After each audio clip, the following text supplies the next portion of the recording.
If you want to add family members to your Spotify Premium account, here's a step-by-step guide to do it. First of all, open the Spotify app on your device and make sure you're logged into the account that has the Premium Family Plan. After that, tap on the Premium tab at the bottom. Then select Manage your family account.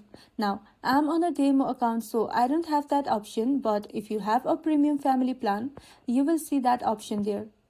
After that, search for Invite Member option and tap on it. You can send the invitation via email or Spotify username. Enter the details of the family member you want to add and then tap on Send Invite. The invited member will receive the invitation and must accept it. Once they do, they will be added to your premium family plan and can enjoy all the benefits. And that's all. You've successfully added a family member to your Spotify premium account. If this video was helpful, don't forget to like and subscribe for more of these videos, and thank you for watching.